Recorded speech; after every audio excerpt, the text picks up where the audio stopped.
guess what? We are back and it's 2025 and we are so excited about what this year is going to bring for us. But before I do, I'm really excited because it's been a long time since we've been live and I have my wonderful co-host with me, Dale Borland. Dale, say hello. Yay! Well, Jesus is alive in 2025, and I'm so glad you guys are tuned in tonight. It's going to be a great show. We've got a conversation you don't want to miss. Okay, just to let you know more about the GMI Hub, we are present, of course, on YouTube and Facebook and all that. So you follow us on YouTube. That'd be so cool. Like, hit the notification bell, and you'll know the next time we upload a video. Don't forget to subscribe. That helps us out a lot. It really does. And let us know when you're tracking with us. And we love to have a conversation with you. And there's a way you can do that is by going to our website, gmihub.ca. So check it out today. We got so many things on there, as well as an opportunity for you to converse with us. Email us so we can get a hold of you anytime. But what we do is we have a monthly newsletter we put out. And that way you'll be able to be updated with what's happening. It's called Hub Happening. Yeah. And that's on every month. And there's no obligation to you, but it's just something you can, it won't be like in your spam folder or nothing, but we just want to let you know what's going on. And if maybe your communication with us tells us that you have a song or album you're working on, or you've got a performance coming up, we might even put it in our Hub Happening. Actually, we will if you let us do that. We'll put it in our Hub Happening, and that'll be something we want to keep connected with our community.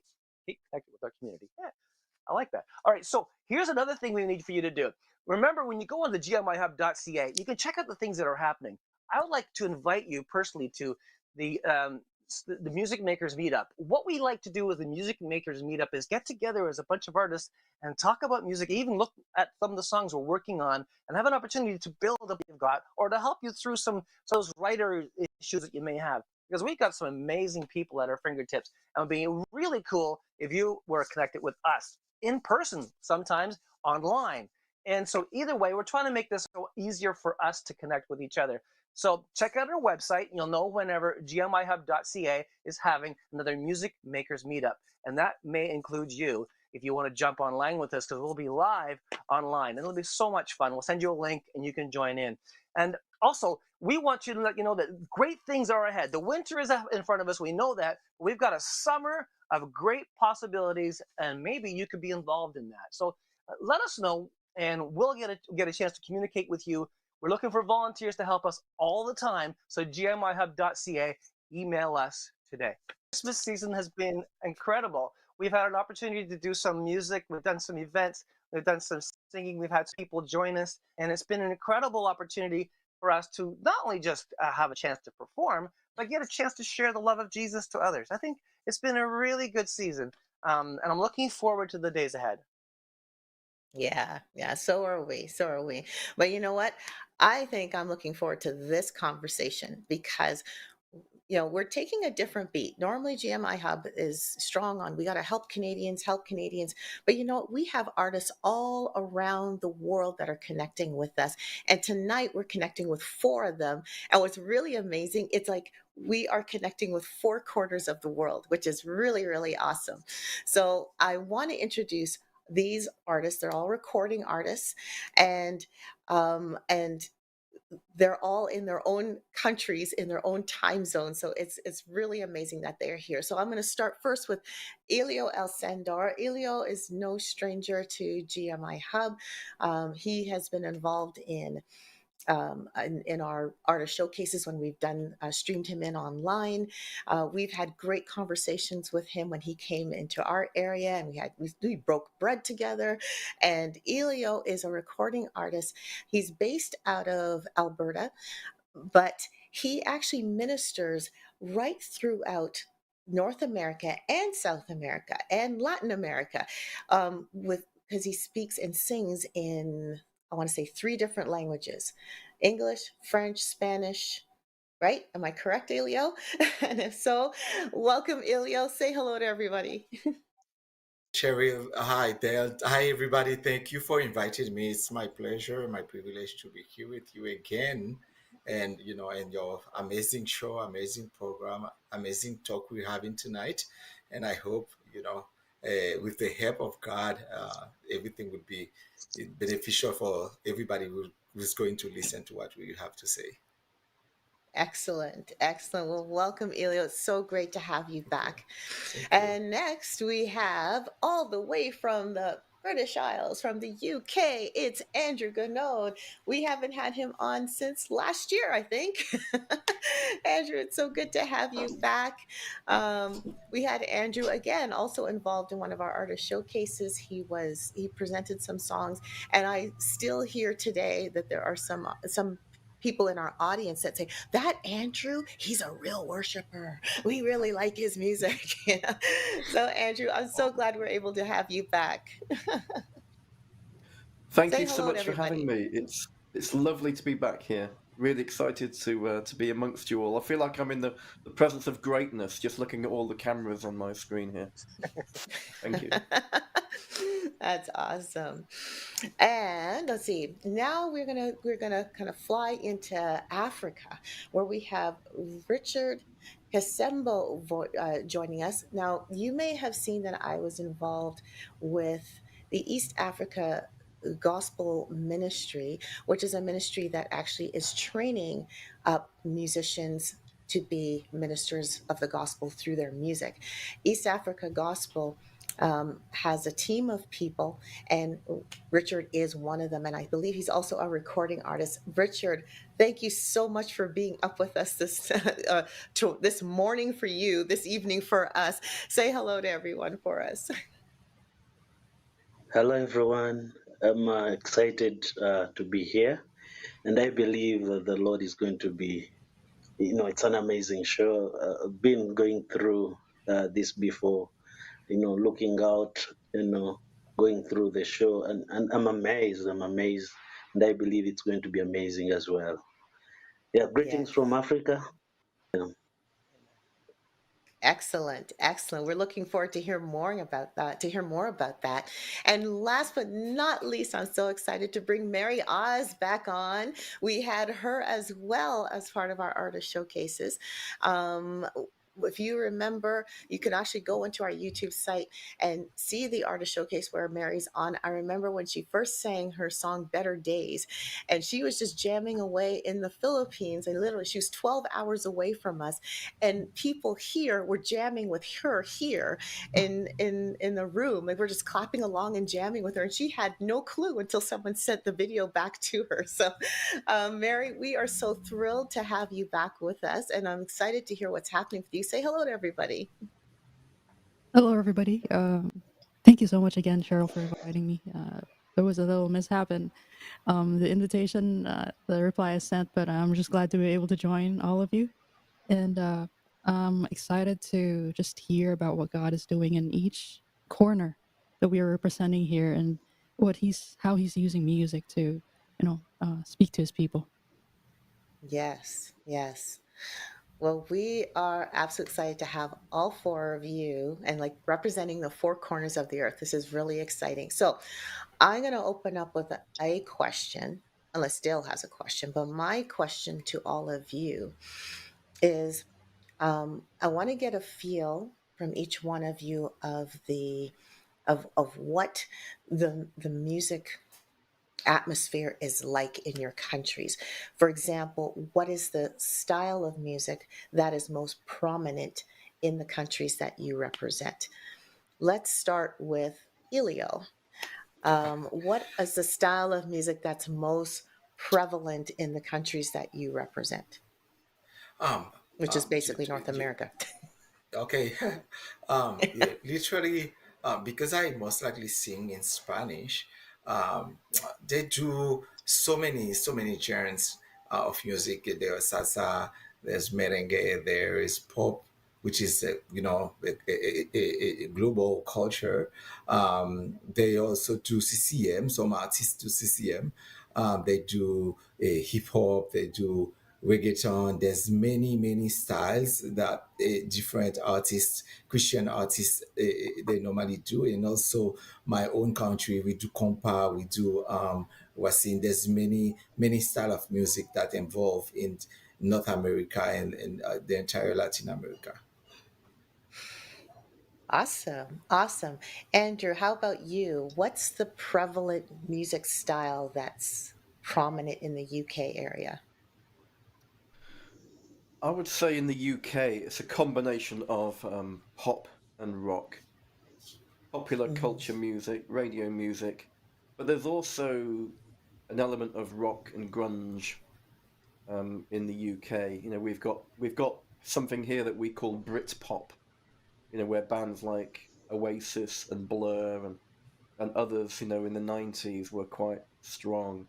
And obviously, there's a heavy rock scene in the UK as well. So, speaking outside of the church, you know, pop and rock are probably the driving force of music that takes place at all of the big national events here in the UK. Wow. Wow. Okay. Um, Richard, how about in Uganda? Is there any particular style that's prominent in the music scene in Uganda and in Africa? Yeah. Actually, in Uganda, we have it's a diverse kind of tradition and modern. Um, Most commonly, we have Afrobeat, dancehall, reggae, hip hop, but we have as well Yuga pop as well. Commonly, we do traditional folk, zouk, a diverse of everything. But in a Christian setting, most Christian setting, we do a lot of Afrobeat and tradition folk. Okay. Okay. And Mary, how about in the Philippines, Asia area? What is the prominent music style out there, out your way? Mm. Well, I think mostly I think we are so much of a sponge that we take whatever is trending in the four corners of the world and we make it trend even more. So I think what's trending now in the world is pop. So whatever kind of pop music that comes out, whether it be coming from the Latin America, we will take it and we will make it viral or something. We will create a dance for that, and I guess it's pop. For my country, there's what we call OPM, which is original Filipino music, and it's not a certain kind of genre per se, but it kind of takes on mostly ballads. I think love ballads, love songs. I think Filipinos are very romantic in a way, so we like writing those love songs that are explain the broken heart or something. Or but we also like our dance songs because we're very much a dancing people. So we have those EDM, our own kind of EDM, I think. And one thing I would have wanted to see is probably like more of the traditional folk, which we don't see much these days anymore. But other than that, pop, OPM, and ballads, and EDM dance music is something are the things that you can hear most here. Yeah. Okay. Okay. Now, when you say pop, I've heard of K-pop, J-pop, all that. Is that all encompassing as pop, or is there a Yes, I would difference? say, and we have an emerging P-pop, which is Filipino pop. I think is slowly emerging the past 2 years. So we're trying to rival the Oh, K-pop and the J-pop too. Yeah. So you wow. watch out. You watch Well, out. That's that sounds interesting. I was go just ahead, thinking Dale. that's probably driven from the youth and the generation of the young people. Yeah. They're trying Yeah. more or less they're buying or consuming that type of material. Yeah, it is Yeah, very much. exactly. Yeah, we patronize actually the Asian, um, other Asian cultures more than ours, and I'm just glad that we're coming out with our own kind of pop. The past 2 years, I think, the past 3 years. So that's good. Yeah. Yeah, that's cool. So how do these styles, thinking about all those styles, how do they affect your songwriting? Like, how does that affect what you write or how you write your music? And do I start with Elio again? Am I going around in circles? But basically, it's not only in the Philippines. It's whatever is trending somehow affects what you're doing because you don't want to be completely out of the time, even though we are doing song in a different ways. We are doing it to exalt the name, glorify the name of the Lord. But at the same time, we have to understand there is a public, there are people who want to listen to what we're doing, so we have to kind of focus on the trending moment. There was a time it was mostly gospel music. If you most people will be doing more mostly gospel. Now it's most likely pop, CCM. It's that kind of music that's trending. So whenever we have to do songs, we have to think about, not limited to, but we have to think about what is trending in that particular moment, Mm. without And how without losing our originality either, because Right. it's Yeah, that's it's true. it's yes, it's cantautor or it's writer or singer. They have their own style. You don't want to like go to do salsa while you don't like salsa, you don't sing salsa, or because salsa is trending. No, you want to do something that doesn't go far away from your originality either. does this affect how you write your music and how you like what comes out of you? Do you find that? What is trending is what you're listening to, right? So because you're feeding yourself with so many new things, so many songs that are trending, so somehow it's reflected on what you're putting out. It's like let's see, in the term of like Apple, for example. Apple, they do their own phone, but they have to see what Samsung is doing. I don't want to be far behind. I have to do something that is competitive enough. So maintaining my authenticity, but at the same time creating new thing that is not far away of what is trending. So definitely they affected us, but in my case, it's very important that I keep myself who I am, what God wants me to do. Amen. Amen. Andrew, what are your thoughts on that? Does the style of music that's prominent affect how you write? I think for me personally, um, what I really glean is songwriting tips, and I listen to styles, and I latch on to people who write their own music. People like Ed Hmm. Sheeran, for example, a guitarist, a Brit, Hmm. um, not a Christian as far as I know, but what he sings and writes is his own stuff. And he plays acoustic guitar solo and fills entire stadiums with 90,000 people who are on their feet cheering, and he does it with a whole loop system and one guitar, and I kind of follow his songwriting and his artistry. I look at the way he plays his guitar, and I look for tips and tricks, but it doesn't really influence my overall songwriting and style, because for me that's kind of something that comes from being in an audience of one, being with the Right. Lord, and I don't really allow popular culture to influence me too much. But if I hear something that's written well, and I think, oh, I like the way you phrased that and the way you referenced this and then poetically linked it to that, those kind of things I will pick up on. And there are other Hmm. songwriters as well who do that, and I listen to some of their stuff, but I try and keep away from a lot of it because personally, it's an area that I don't want to dwell in too long. No, I can understand, but that's interesting.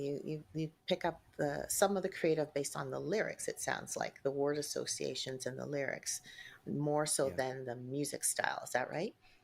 Interesting. Very Yes, indeed, interesting. because the popular music style and the culture that I described that is in England is not my personal style, but it's what Right. exists, and it's what people are buying and listening to and going to sell out concerts in the UK to listen to.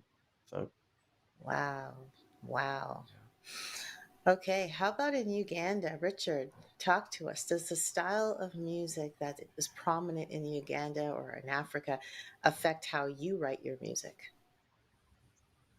Yeah. Just like how Mary was describing this, I think trending is everywhere. Trending is everywhere in different continents. People pick up different ways on how it is.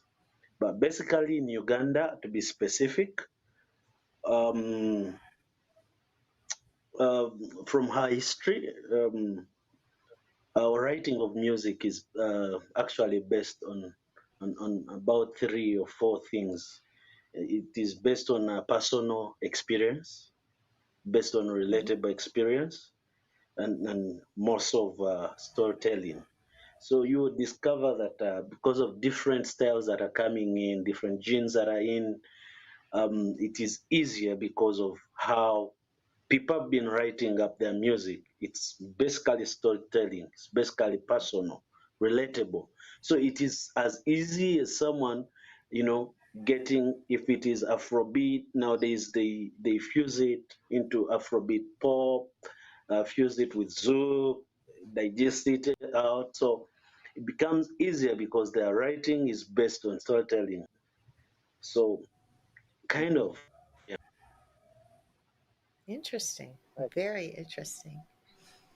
And Mary, the styles of music that exist in the pop culture of Mm. of the Philippines and Asia, does that affect how you write your music? Surprisingly, I'm with Andrew.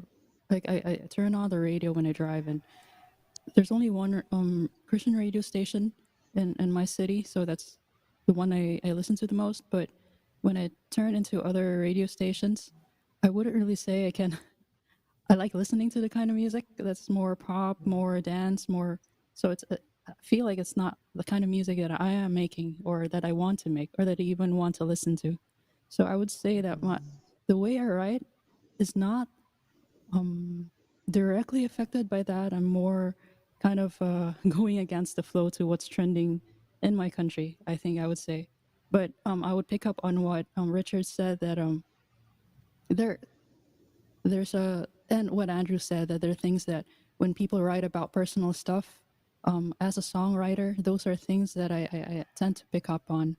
And I guess for me personally, what I write about is what's happening in my circle, personally, and how I can um, bring God's hope and even the truth, or even just being able to allow them to express what they're going through that they may not be able to express, and just be able to put that into a song and comfort hearts.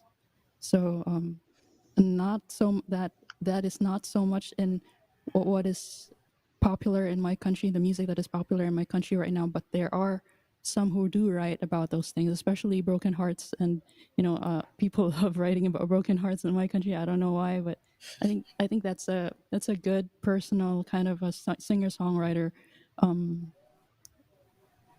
music that is probably one of the things that I like here in my country. Yeah, I'm wondering yeah. about a cultural instrument, like an instrumentation that may be more cultural for your particular part of the world. Do you utilize that? Does that come into play? Is it something that you would use as an instrument in your arrangement? If it's something that I feel would be so speak culturally, I mean about the Filipino culture, I will always hear those kind of music, those kind of instruments in the background. So I would try to use that as much, Mhm. and I guess as a mission too, because we have not even touched those. I mean, I see a lot of videos in the UK, or where in Scotland, where they use bagpipes everywhere, and it's still very prevalent in this day and age. Unfortunately, for my country, we don't use our um, indigenous musical instruments anymore in any kind of music. So I hope that we do write the songs that can still bring these into popular culture. Basically, here in Africa, I think it depends on um, the kind of song that you're writing. The, actually, the basement or the I would say the roots of what you're trying to write on. Do you understand me? You Yeah. relate basing on what you're writing. So, whatsoever instrument that you bring out or you pull out just depends on what you're writing on or what you're trying to put up for. Um, basically. Um, Growing up, I did like a lot of bands that played guitar. I won't name them, but before I became a Christian, I followed a lot of rock bands and a lot of guitar players. Some acoustic, some electric, some both. So I think some of those influences made me want to be a guitarist even before I became one. And when I did become a guitarist, some of the styles that I remembered from my youth and my early days, watching these artists on TV, I remember wanting to play like those styles. Fingerstyle guitar, for example, was something that was quite important for me early on, and I started playing guitar at weddings in my early 20s, and I would play fingerstyle classical guitar, and I'd heard other people play it, and I'd heard Christians playing that when I first became a Christian, and that really influenced me quite strongly. And I didn't just pick up a plectrum and just start strumming. I decided to learn fingerstyle, and I decided to learn how to play a guitar like you would play a piano. One hand doing bass, one hand doing chords and trebles, and one hand doing notes, and one hand, rather than just strumming chords like some guitarists do. So some of my early influences before I became a Christian and before I became a musician probably influenced me in the way I would become a guitar player. I wanted to emulate this style in my writing. So without even thinking about it, I probably liked the fingerstyle work of, say, Segovia or John Williams or Eric Clapton even, some of his fingerstyle work on guitar. And probably all my youth and in my younger days, I probably heard that, listened to it, liked it. And then when I became a Christian, surreptitiously, I wanted to, invest in playing fingerstyle guitar. So perhaps those kind of influences have affected me without me really paying too much attention to it, or consciously at least. Wow. That's cool. Elio, let's hear from you. How about you? Instrumentation. In Dale my has to say the in question my again.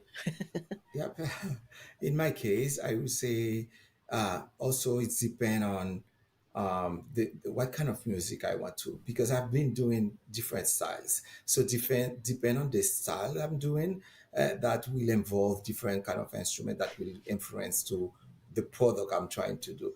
And also it depends also on the producer, because I've been working with producers who love gospel music. So whatever song they produce for you, they try to put so much gospel related instrument into the song. And you say, okay. And then you to work with a Latin producer, they try to put most of the guitar and not much of the piano. I just want just a very low level piano, but most guitar and so it depends on what kind of song I'm doing, and depend also which producer I choose to put to make arrangement for that particular song. So the final product will depend on discussion between me and the producer about, okay, do you want me to put that? Do you want me? Can I add that, etc. So I don't have any preference per se. As soon as the song, the final product, it's because before you have the song recorded, you have it in you have an idea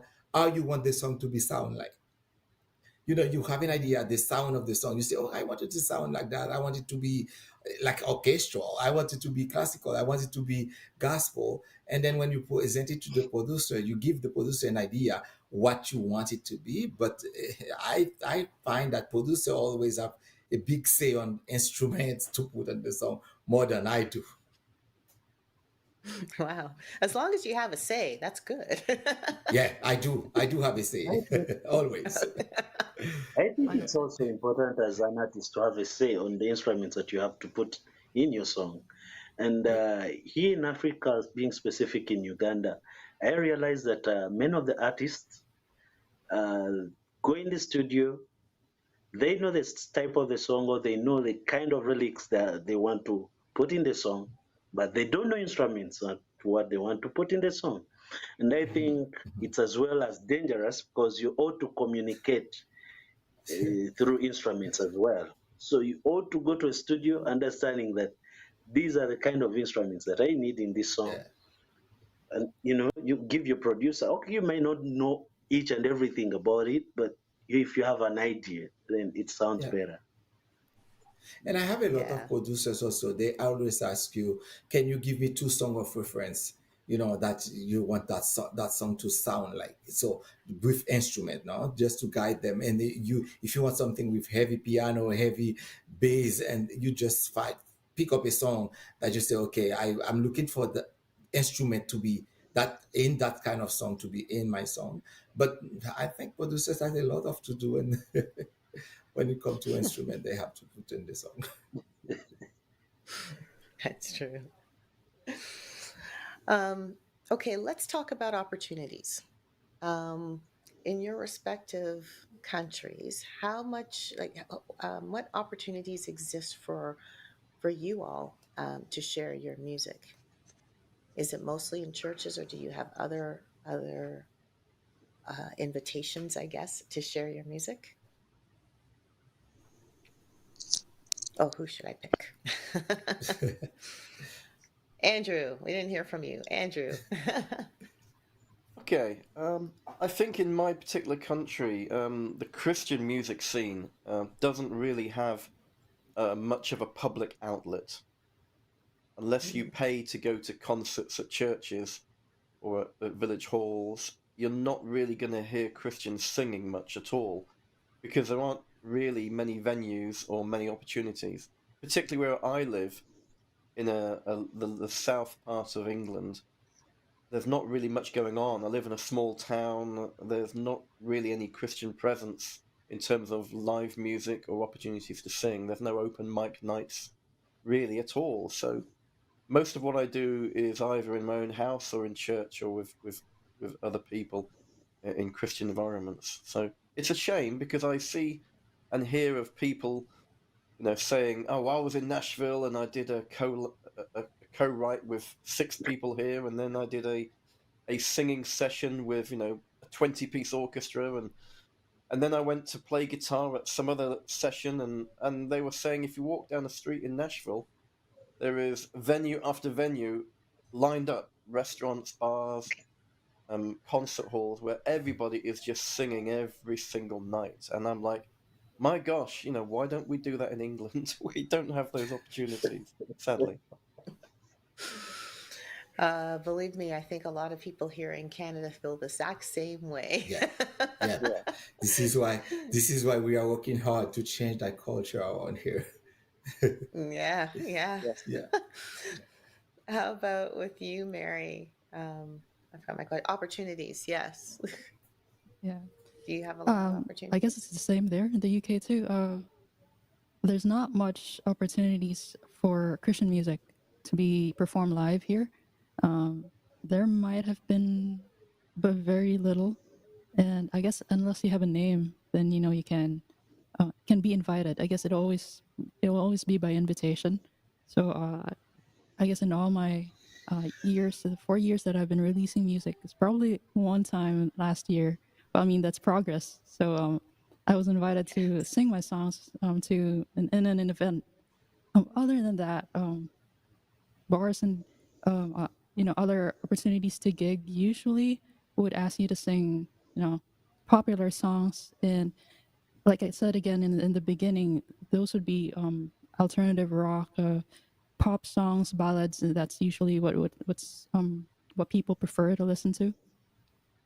And here, that is here in my city. But however, in the capital, which is an hour flight away from where I am, there is a bustling singer-songwriter, community there that they have probably like weekly events, weekly singer-songwriter sharing events, and that's when they get together and just perform. And I mean, it is tempting to attend all of that, but I mean, it is costly to fly weekly. Not, I would love to join them maybe once a year or something like that. But other than that, I mean, I love how they've encouraged singer-songwriters there, and I hope that the same thing would be in my city too. Yeah, and to think that the capital is Manila, Cebu is the second capital of the country, and there's a big disparity in the kind of support that singer-songwriters or even just the music scene, how it is here and how it is there. So, well, I hope that, I guess, that in the near future we'd have a strong singer-songwriter community here too that supports these kinds of music too, and even Christian music. Yeah, That's yeah, interesting. absolutely. Yeah, I was wondering, is there ever an opportunity for some of the people that are here in our local area would just find a corner of a street somewhere and set up and do a little free show. Is there ever an opportunity to do that in some of your areas as well? Can I answer? Uh, Yes. Absolutely. busking is something I've always looked Yeah. forward to. I want to try that. It Hmm. is sort of there is a community. There are events like that in the capital. However, not so much in my city too. So as much as I would love to be able to bus, I got the opportunity to bus, though it was by invitation last year, which is progress, I guess. Again, I'm thanking God for. But really, there is not that that much happening here.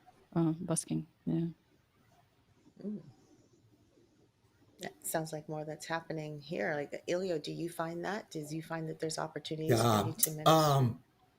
In my case, I have to speak in two different ways. In Canada and Yes. Latin America. Latin America, there's a lot of opportunities. I've been traveling a lot in different places because I sing in Spanish and different countries, a lot of invitations. Nevertheless, there is a factor of resources. Most of the churches they want to invite you, they they say, okay, that's going to be expensive to bring you over. Except if you are a very famous artist, they know they're going to make a big show. They will get a lot of money. But a person at my level, they will tell you, okay, I'm going to spend $5,000 to bring you to Argentina, for example. This is where they come in conversation with you. We want to have you here, but we don't have the $5,000. This is where if you find grants, if you find resources, you can apply them and use them to go there, and you will find yourself singing like 5, 6, 7 shows in a weekend. So you can go to TV, to radio station, to churches, to big events. That's easier. But in Canada, it's a little bit different. You know more than I do, Cheryl and Dale. You know, in Canada, the things are a little bit, I don't know. It's like very slow, very, it's a different situation. What we have done, we have Canada Gospel Production, which we work with. We try to create our own events. So we invite international artists, we invite national artists to put them together, do an event. So to boost Canadian artists, to boost at the same time we take advantage of the international artists in the sense like they are well-known artists, and then we put them together with Canadian artists to do events. But so far it's going slowly. It progress is That's something that is progressing, especially in Calgary. I think Toronto and Montreal it might be better. Vancouver even better, but Calgary it's still like slow. But we have faith because we really it is really frustrated when you have somebody that God give a message to transmit to people, and then because lack of resources, lack of when I say resources of all kind, it can be economic, it can be you don't find an event to perform, you etc. It can be very frustrated for artists. So and I think Canada is a little bit different, a little bit difficult, but we have faith. We'll keep working hard, and one day we can say, okay, we can get to a certain level that thing can get much better because we have so many talented people here, so many, so many. I was in shock. With the amount of Canadian Christian artists we have, all kinds, from country music, gospel music, CCM, all kind of music, so talented. The only thing, the frustration every single one it has is it's the resources. Find a platform to perform, find a platform and the money to do so. Because when they travel with band. You have to pay the musician, you have to pay. So it's complicated, but yeah, it's I think we're getting there. We're praying, we keep praying, we keep working hard, and hopefully that thing can change here. Same in Canada and for UK and Philippines, because we have a hard work to do. The enemy is putting a lot of people with songs that have messages to destroy young people, to destroy kids. We have songs that to edify people, and we cannot put the message out. That's the part that is most frustrated for me. Because I think we should keep praying, keep working hard, because we have good message, positive message to transfer to people for their soul, message to save them, save life, message. That's so important that we do the best we can so this message can go out to these people who don't know, most likely people who don't know Christ or people who facing hard situation. Yeah. So how does social media or those social platforms come into play in your countries? How much are they utilized? And do you see people utilizing them for their music? Richard, let's hear from you. Yeah. So maybe beginning on the opportunities that we have here. We have a lot of opportunities here in Uganda. Basically, nearly every weekend, or being particular on Sundays. If you're an artist, you can do more than 7, 8 shows. Um, Wow. but as relating to area as well, if you have a big name, you can perform on the bigger shows.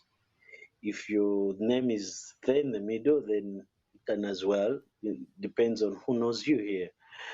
But we have opportunities there, either for the upcoming artists or for the artists that have made them and made there. They have opportunities. Now, diving to the social media platforms, yeah, I think 85% of people in Uganda utilize social media, but it's unfortunate that that platform is not helping out per se. If I might be right, it's not helping out musically, being specifically gospel music. Um, it's a pity that in Uganda social media is so used wrongly, vulgarly. So that's a fight that we are having over here. That social media is used wrongly. Yeah. Wow. Did you say they use it for I'll say vulgar or very wrong things, like just it, obviously not to promote the gospel message, but to promote negative things? Is that what Yeah. social media is being used? Yeah. It's basically onto negative things. You hear that people basically do vulgar things. They promote their own things. If you bring out something like gospel or gospel music, kalas, there's nothing you can do. Wow. Wow. I We think, got to pray for that to change. yeah, Yes. yeah. True, that's true. I think in general, social media it's very important. But as our friend said, if somebody do a video who's very vulgar, they have millions and millions of views, and Mm. but when you do something that for the gospel music, it takes time. It's harder. People are not that interested. And I think it's a it, Yeah. I think it's everywhere, but it's yeah. Yeah, but one thing that maybe we can look as well, being particular here in Uganda, um, people in church, they've started copying what they're saying there because they want as well to get a view. So Mhm. you realize that even the so-called pastors, you hear them engaging themselves into this because they want to get a Yeah, following. So it's a pity. It's a pity that something needs to be prayed for. too bad, too Mm, bad. Absolutely. wow. Yes, indeed. Do you find the same in England, Andrew? The social media, how does that affect the music scene there? I think social media, in collaboration with streaming platforms, has completely taken over the music scene that I used to know. When I first became a Mm, Christian, I was 18, and it was in the late 80s, and I started learning guitar and playing guitar in 89, 88, 89. And in those days, everybody bought CDs or tapes or LP records. Um, there was no internet, there was no streaming platform, and going to live gigs, going to venues was quite commonplace. And I remember where I lived, there was Christian concerts in my city every week, and there was events going on in the town, in the city where I lived, in East Anglia, a city called Peterborough. And there was always music events. There was always concerts at various venue halls everywhere, because it was the only real way to hear people you've not heard before, unless you invested in their vinyl record or their tape. You went to see them at a concert. There was no streaming platform. There was no social media. So I think the world we live in now is kind of a double-edged sword for people like me. Because when I first started out playing in church and becoming a worship leader and a singer and started songwriting in my 20s, there was no way I could enter a recording studio and make a record. No way I could do that. But there was plenty of opportunity to hear other people and to go to concerts and venues. Now it seems to be the other way around. Excuse me. Now we have, where I live, there's very little venues to go to, very little live events happening in a 50-mile radius from where I live. But there is a wealth of streaming activity online, so much opportunities for collaboration, so many Facebook groups and music platform groups and co-writing opportunities. Mary and I are part of a group called Kingdom Music Academy, and they show you how to record and how to release music, and it's been wonderful for me and folks like Mary and others that we know, because it's the only way we can really learn how to release music and begin to do it. When I first started, it was all live concerts and venues and people buying LP records and cassette tapes and then later CDs. But folks like maybe Mary and myself and others would have never had the opportunity to do that because we didn't have the money. We didn't have thousands of pounds to rent expensive studios. But it's kind of a double-edged sword now, because the live music scene is virtually gone unless you go to big cities like London to go to a very big venue. But on the other hand, social media and streaming platforms have made it very accessible for writers like myself and others to begin to learn to do this stuff. I mean, I had 119 countries listening to my music in 2024. And there's no way I could have reached 119 countries, even in the 90s, even if I could afford the recording studios and to make those vinyl records and cassette tapes that we had in those days. So it's rather a juxtaposition, for me. There's many good things about the current culture I live in, many bad things that I don't like about it. I'm not a fan of streaming platforms.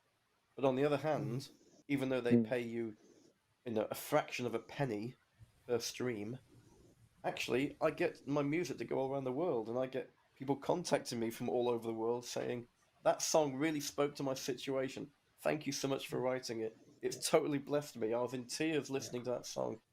Somebody in India or Pakistan said that to me, 6 months ago, and I was like, wow, God, this is why I want to do what I want to do. I'm not interested in earning pennies on social media or a few pennies on Spotify. I'm interested in touching people's lives. So it is a bit of a double-edged sword, I think, the current culture we live in. Very different to where I started. Yeah, and you know what? That was probably really became prominent during COVID. Back in 2020 into 2022. It was just 2020. very. Was it 2020? Okay, yeah, that became prominent. How many artists who were told they cannot go out and perform live anywhere all of a sudden were locked in their homes, and basically the only avenue or the only outlet they had was to go online and go, I'm going to play a few songs for you today, kind of idea. And it was actually kind of funny. I know one Canadian artist, he decided to do a tour of his house. And he goes, I'm doing the tour today. So today's concert's going to be in the bathroom. And he'd play a bunch of songs in the bathroom. And he goes, and the next day, today's concert's going to be in the bedroom. And he'd start playing there. And today's concert's going to be in the kitchen. And he'd start playing there. I mean, that was the way he handled the social media and playing online. But I think that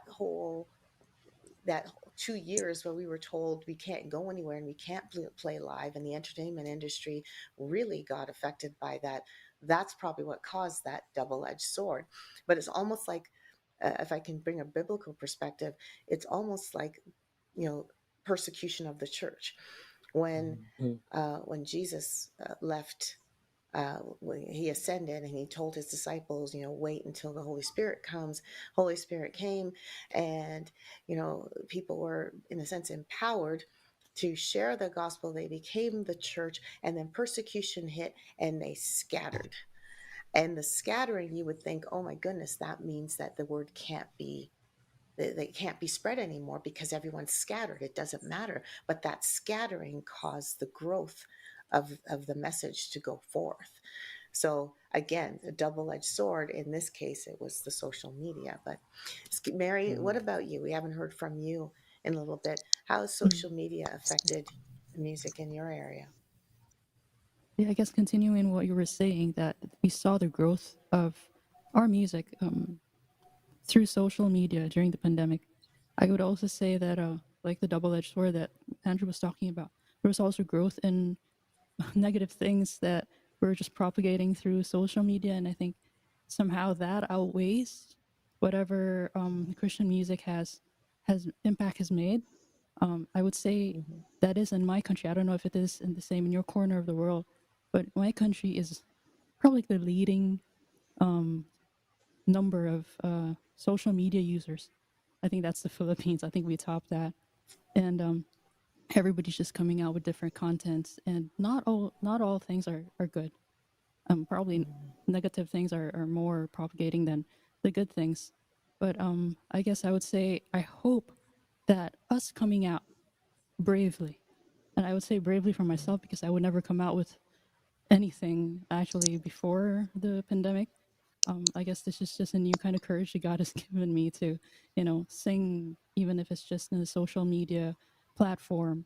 But I hope that as we come out bravely, we would put a dent into all that um, that is prevalent, that is not good. And I guess with that dent, I hope that we can inject the hope of Christ, the peace of Christ, the love of Christ into that area, that big area. And I guess that's just me and my hope for my music. And hopefully I would have more courage to use social media. I know that I have not used social media in the most as much as I can. I guess there's still that fear. I'm not as much of a performer as many artists are who are taking advantage of social media. And I guess for us, since it is a free platform, and since for me in my country, there in my city, there isn't that many live opportunities to perform live. So I hope that I guess we can take advantage of that and just speak truth, speak love, and in these platforms, and hopefully, you know, the 119 countries that Andrew's music has been taken to, and I guess there's more countries to infiltrate. I guess, and we just reach more hearts, hundreds and thousands of hearts, billions of hearts, and hopefully even China. Hopefully our music will get to China and Yes. bring God's message there. Yeah. Amen. Amen. Mm-hmm. Amen.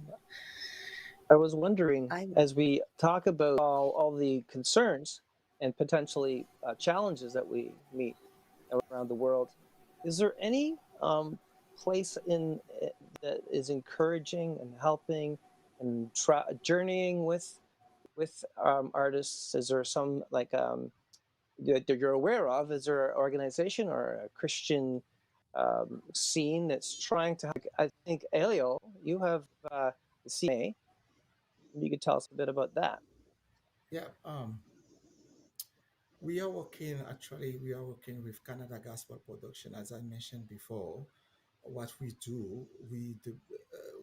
try to bring over artists that are already, at certain level of the artists that well known, and to put them together with artists that trying to build their career, because we have seen so many testimonies of we have heard so many frustration for many artists. They have very great amazing works, but they haven't been able to put it out there. Even social media, in order for some people to listen to your song on YouTube, they have to know that YouTube exists. If they don't know that your YouTube channel doesn't exist, how are they going to listen to it? So we have seen Mm-hmm. people with amazing works, but they cannot. When I listen to them, I say, what make a difference? Any difference than any other big artists I have heard out there? Um, if you want to put your song on radio station, a lot of them ask for money, so it's a lot of frustration for them, and so we created that organization just to see if we can help out. So we what artists can do, they just contact us, they say, okay, this is what we'll be doing. If there is any opportunity for us to perform in your event, so we try to put as many as we can, but at the same time we cannot have 20 at in one event, and we cannot do event every weekend. But we've been doing that, and also other way we're trying to do is through the awards, because I probably I will probably be too realistic with what I'm saying. When you see a lot of awards, they just giving awards to one kind of person having five, six, seven, and repeat it every year after year after year, and they don't open door. It's like there is a closed circle for in awards, believe it or not, create an opportunity for people to know. Somebody win a Grammy, everybody want to start Google about who's that person, what kind of song that person sing. Somebody win a Dove Awards or Stellar Awards, or what kind, any kind of big awards, everybody's want to know about them. So, but at the same time, it's the same name repeated and repeated over and over again. So what we're trying to do, we are trying to do in awards that really recognize the talent of people who still doing good work, but with a lot of frustration because they don't have the opportunity that others have. We appreciate the work that big artists are doing, but at the same time, we want to be like the help, a help for those artists that are suffering so much. Because for me, the frustration, because I'm telling you, I keep repeating it because I've been having a lot of conversation with different artists. They have different kind of frustration, and you put them in a very good situation to sing. They will minister to people as any other artist, but the problem is like they don't have the platform.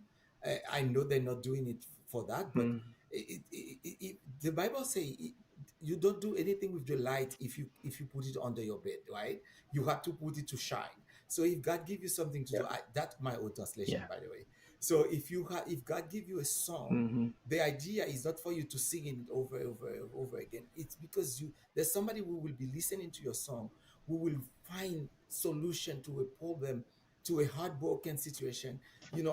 It's for a reason. So more people we can expose, the Mm-hmm. better it could be for our community. And lastly, I do think if we have many Christian artists putting many songs out there, we can contradict or fight all the bad song that the enemy has his own artists putting out there. Because I have my own kids, I want them to be listening Christian song instead of spending time singing, listen to other people's song that not doing anything for them, but this is what they hear in the radio, Mm-hmm. this is what they hear in the and when they go to YouTube. So if we can support more artists to do more songs and create more content, I think it will be beneficial for the kingdom of God. So basically we are here Well, to you help. you are on the same page. You and I and Cheryl and the GMI Hub are on the same page, and we really appreciate that so much. But this is why I really like what you all are doing with GMI. We really like it, and every time that she will tell me we want you to be here, I say I'm here, and I always keep in touch to update. Yeah, because I know the reason behind it.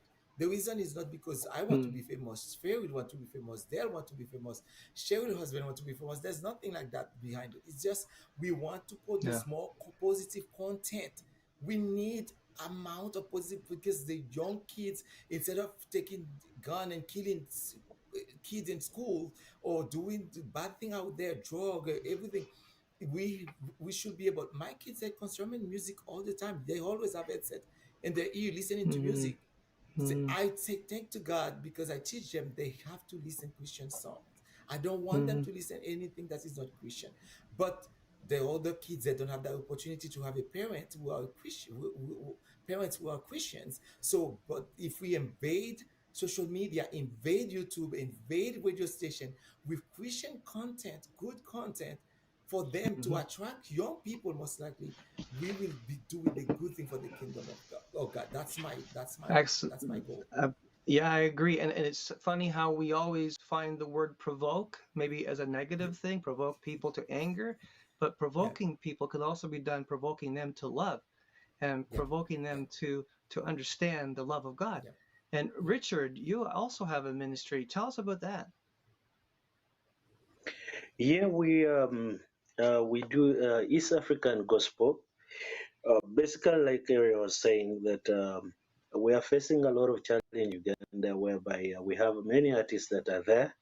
They have good songs, they don't have platform to exercise their songs, to exercise their talent out there.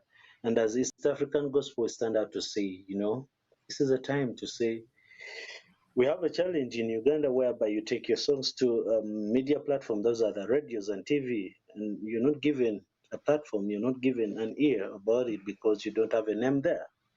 So we're trying to see how can we teach these guys on the basics first of Christian basis, that is being Christ centered into it. Then as well, how do we see that these people get different opportunities in different angles? And that's where social media comes in. Say, hey, we can do this. We can see how we can shoot from here to there and see how we can help one another and see how we can move on. So basically, that's what we do. Mm-hmm. Very good. Beautiful. And Cheryl, maybe you want to speak to what's coming up with us or what we're doing, but we are really humbly wishing to work with other artists to give them an opportunity, to give them a platform, a literal platform to actually stand on a stage and perform. We've been doing that for several years with our showcases, helping artists. If you get a chance to our YouTube channel, if you go, you'll see some of our showcases are actually being broadcast. You'll have a chance to see what we actually do. We have up and coming events coming up. One of my favorite things is Hub Fest, and I'm excited about that. That's our Canada Day celebration, and we invite all of our friends to come together, and we sing, and we have a lot of fun, and we lift the name of Jesus on Canada Day, and so that's exciting. So Cheryl, do you want to speak to that? Absolutely. Our heart, well, you said it pretty much with HubFest. Our heart really is calling our country back to the original, what it was originally standing on. And that was the original heart behind it. And so um, we were thrilled to bring artists together and give them the opportunity to share their music. The artist showcases that you spoke to before, as I said earlier, Andrew and Mary, you had that experience where we literally streamed you in to our artist showcases and had you guys play right from where you are, right? Like, and it was amazing because, and this is where I would say the positive side, or where we took the what was probably meant for evil, we turned it for good, which is we took that opportunity to use social media and say, let's share this music and let's get these artists to share it. I mean, I could easily call Andrew, go, Andrew, can you send me your music so I can sing it?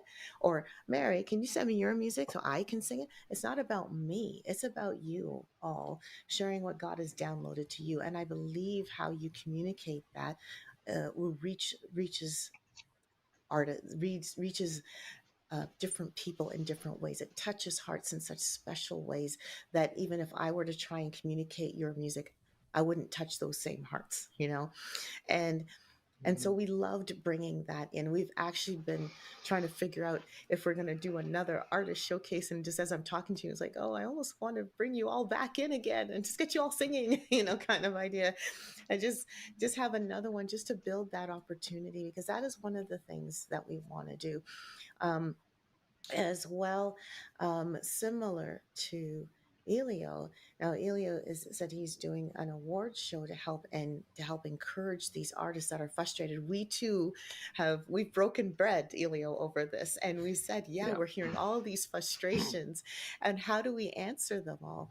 And and literally, GMI Hub fills holes. That's how we feel like we're filling holes, and and we ended up, we had no plans of doing a conference and an award show, and lo and behold, the opportunity came where it seemed like everything else was falling apart, and there was this window of time where it seemed like the artists, at least here in Ontario, were frustrated, and they were going, what's there for us, what's there for us? And then and finally we said, okay, we will do something similar. So we are also doing a conference and an award show in August 15th and 16th. And our goal with that is to acknowledge not just the emerging artists that in their art, but also encourage them in their journey. So our goal with that is, all through these years that we've existed, we've tried to equip artists to do um, uh, to to to navigate the music industry so it better suits them. So they learn things like how to register their music, how to market themselves, and and so forth. And we want to acknowledge those artists that actually take that into consideration. Go, yeah, this is what I've done, and we want to award them and say, you're a great example. You're a great example, and this is Mm-hmm. not and contrary to I'm going to kind of camp a little bit of what Elio said. Sometimes we give the awards to the same people, um, and the attitude towards the award ends up being, and this is the elite group, Mm-hmm. and you Yeah. have to be at our level in order to reach us. Well, I had the pleasure of being in a conversation, no, not in a conversation, overhearing in a webinar, and I loved what this, I think it was a music supervisor, what he said. He basically said, as artists, we're always looking for someone better than us and higher than us to help us move along. But hey, we better be looking down to help somebody else. Yes. Who are we Yes. bringing Mm-hmm. along? And Yes. that is That's how right. our music in Yes. Christendom and gospel music scene, that is how we're going to end up building. We need to come together. The pillars of GMI Hub are unity, community, mentorship, talent growth. The fact that I have all of you here should be a symbol of the unity that we want to bring. We Yeah. want to join hands with you. We've already joined hands with East African Gospel. I've had opportunity to communicate with the students there, who are enthusiastic about hearing how God can use them and learning more about how they can share their music. And I'm hoping, Samson, I hope you're okay with me coming back and visiting online. We partner with Elio, as we hear, like he reached out to me and goes, hey, let's get unified, because you know Elio is reaching artists that we're not reaching, and he's even going straight down into Latin America Mm-hmm. and helping those artists, recognizing Mm-hmm. there's a need around the world. So we're hand in hand with Elio as well, and supporting him as he supports us. So we're hoping this will Right, be and a you can unity basically thing. Yeah. see, right, you can basically see what Cheryl is saying. The GMI Hub is not really about us. Yeah. It's about trying to connect everybody together. The word of the hub is that illustration you see in our little icon right there to the side of Cheryl. There is bringing them all together. It's not about us. We have a kingdom mindset about this. It's not about Yeah. us. It's about everyone in the kingdom of God working together to move forward. Yeah. And Hmm. and this is what I like about GMIO because I can see that. You don't even have to repeat it. I have a proof that I can tell everybody watching, or I experimented. I have a great experience with all of you, and I have seen that. And I want to add something um, for my friend from Africa. We have categories from African categories. We have Caribbean categories. We have a lot of categories for the awards. It's a little bit too late now because everybody already sent their files, and but please keep your eyes next year. So every artist in Africa, we don't look at the name for voting. We look at what they're doing. This is what we have a pool of people who vote in, and we tell them, don't look at name. It's not because they are a friend, or that. We want you to listen to what they're doing and give the qualification based on the work they're doing. So I really next year want to see a lot of people from Uganda, a lot of people from other places in Africa, because this is why we have an African categories just for them. See, Well, there you go. And well, I think we as have East it African international. gospel, we can. As Yeah. East African gospel, I think that's a good opportunity as well, to bring out to different artists within Uganda and as Hmm. Africa as well, because African gospel, we are not centered only in Uganda, but we look at different artists from different countries. So it's a good opportunity. Yeah. Yeah. Mm. Um, I want to give Andrew and Mary a chance as well. Are there any initiatives out your way? I know you said that there's doesn't seem to be, but are there any initiatives to help Christian artists out your way um, in your different countries? Not that I know of, in England Mhm. particularly. In some of the bigger cities, there are churches that work together to put on live events and Mm. to put shows together. I know of one or two folks in the UK who travel to Scotland for a summer festival Mm. because a big church event goes on up there, and they put on a free concert and invite everybody for free of charge, and they have Christian musicians and singers traveling locally, but also they've got folks coming from England and Ireland even, flying over to take part. So there are a few minor initiatives, but they're not very well publicized. And unless you really are in the circle of people who are going to these things, I don't really know how much you would really get to know about them. So I very much Mm. value that double-edged Mm. sword that I described earlier. I value the internet and I value Mm-hmm. the music, platform groups that I am a part of, Mhm. because they actually enable me to find out about things and to collab with people and to get involved in events. So one of the international Facebook groups that I'm a part of, called Kingdom Music Academy, the English folks have tried to get together once or twice and had a catch up in the UK, somewhere in England. So when that happens again, I'm going to try and go to it. And I know it happens in America and Canada quite a lot, but in England that's quite a big deal. So any opportunity to get together will be good. But generally speaking, there aren't many that I know of, and that probably is because I live in a small town and I don't get a lot of Mm. publicity for that sort of thing where I live. Mhm. I hear you. Well, I do hope that um, there will be opportunities to get together. Sounds like Mary, you've got your audio back. Is it back? Oh no, it is. I'm so sorry It about that. is. That's okay. Yeah. Any opportunities in your area at all? Not in my city again. But there is a community they've built during the pandemic. It's called Philcom, which is a Filipino Christian composers, which they've started, I guess, pre-pandemic, and they've Mm. just grown so much during the pandemic. I am a part of the group. I'm a member of the group, at least, though I've not been able to take part in their activities since it's in the capital. Apart from Mm. that, I guess that's just here in my country. There are some producers who are Christian producers who are big name producers who've written songwriters who've written for big artists here. Um, uh, Upon his invitation, we've been able to come up with a Christian album, a Filipino Christian album. We were really hoping that the churches would, sing in their worship, include in their worship lineup. And I guess for me, I'm just glad to be able to take part in that opportunity, to be part of the album and Mhm. just write songs for the churches here.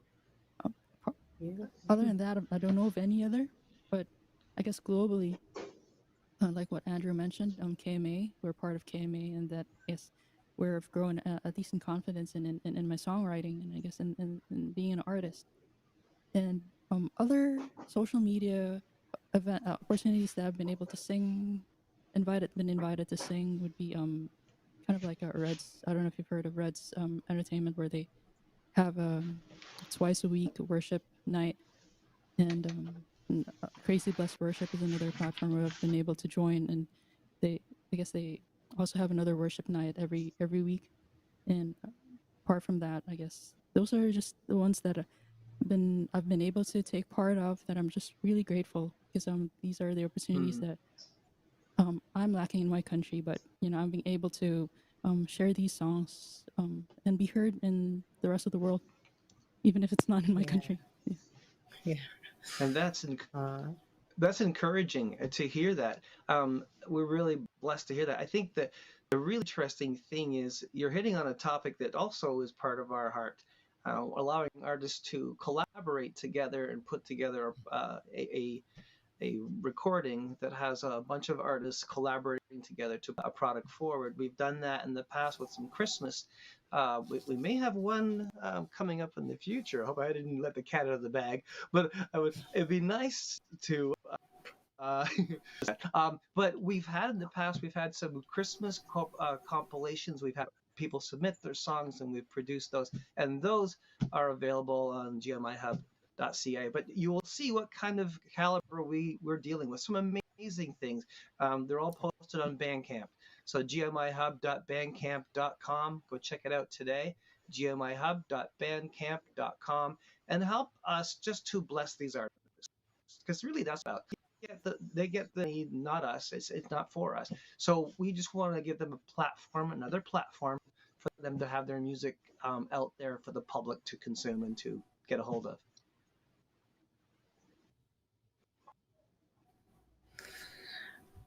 Yeah, and I know there's been kind of, as you kind of hinted, there's kind of the should we do another one?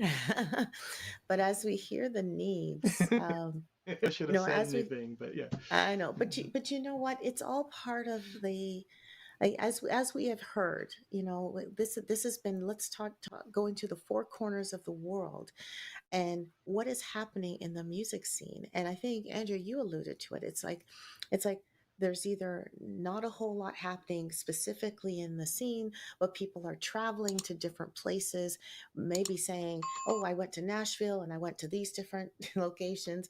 And yet there are artists all around us that are, they probably have music, they probably are very, very talented, they probably have some great, like, messages that have been downloaded to them and that should be going through them to other people, and yet they have no way of knowing what to do with it. They need that, Yeah. they need that support. And so if you're an artist watching, I hope you've learned from all of this that, if you're thinking, oh, I'm in my country, I'm the only one and there's nobody, nobody's going to know my music. Well, guess what? Around the world, there are similar challenges. Opportunities aren't as prevalent, but there's another side. There's always another way to get the music out there. And there are opportunities and organizations that you can connect with that can help bring you into that community that you need, that will help you. As Marion and Drew said, there is the KMA, which is Kingdom Music. Is that right? Kingdom Music Association. Did I say that right? Kingdom Music Academy. Academy. Academy, yeah, Kingdom Music Academy. I'm not familiar with that one, but that's one that they're a part of. There's Canadian Gospel Productions, which does events, and how many events do you do a year roughly, Elio? We do, I would say 4 to 6. Yeah. So 4 to 6 events in the year. And that's just one example. We're aware of some other organizations as similar. They run festivals and they run concerts and then all this. But Elio is just one example. That's why I'm highlighting that one, Canadian Gospel Productions. And you've heard about GMI Hub. What we aim to do is we want to give the opportunities, the information, and the knowledge that is needed so that you as an artist, or you that is part of the music industry in some way, shape, or form, are able to use your giftings and talents and your life to spread the gospel message. I want you to also realize that we are here for you. If you are an artist, a musician, singer, songwriter, a producer, engineer, if you're in the industry in any capacity, we want to journey with you. You're not alone. go to gmihub.ca and you can email us right away. And we want to connect with you. We really, really do. We're pretty passionate about this. And we will love to journey with you and help you through. If we can connect you with the right people, if we don't have the answers, we'll make sure we get the answers. So join our team, be a part of the crew, and let's work together for the gospel. Amen. Amen. I want to say thank you to our guests. Thank you, Elio, for spending the time with us. Thank you, Andrew, for being with us. Thank you, Richard. I think we've lost Richard. I think there was been a power outage or something. But Richard, we miss you if you're there. Thank you so much. And to Mary, thank you so, so much for taking the time to be with us and sharing your heart, sharing, like giving us a window into your worlds of what you're encountering as musicians. Know that we support you. Know that we really appreciate the ministry that comes out of each and every one of you. And if there is anything that GMI Hub can do to help you spread the message more, please don't hesitate to reach out, and know that we're not going to hesitate reaching out to you. So, just for a second here, one thing I always think about when you have all those frames up, just a second ago, you had all 6 of them up. It may be a Western thing, but I think of the Brady Bunch, the Brady Bunch. You know that show? Every time. Oh, so shoot, all you looking down and looking up. I don't know when my brain goes there. I had to say it. Thank you to all of you at GMI Hub, because you're doing an amazing work, an amazing job, and we can see the passion, we can see the love of Jesus every time we meet, either online or face to face. I feel privileged to be part of whatever you're doing. And in the name of every artist out there, including me, I want to publicly say thank you to all of you, because you're doing an amazing job. Keep doing it. We need you there. Thank you. Thank you. I am so encouraged. I'm so encouraged. And for all of you that are watching, thank you. Oh, there's more? I was just going to say, I was going to wind up by saying thank you for watching, but if you want to help us out by going onto our YouTube channel and liking the video, that would be a big help, and subscribe and all that stuff, because it really makes a difference. What people get to see on YouTube when they look up on Google or whatever, checking out. So it helps us out a lot to get our message forward. Yeah. And go ahead and share this. Like, this is not a private Absolutely. This is not a private session. I mean, this is live, for crying out loud. So go ahead and share this link and let everybody know what's happening. And make sure you come back. And as Dale mentioned, subscribe, you hit that little bell, because anytime we come live, we want you to be one of those people that are able to watch this. We don't want you to miss out. We want you to know that we're here for you. I love what one artist said. It's like, GMUB says, we see you. That is the message. We see you.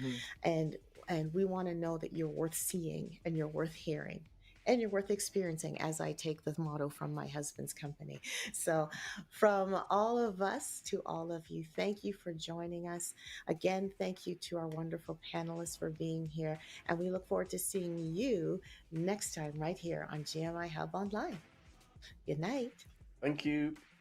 Thank you.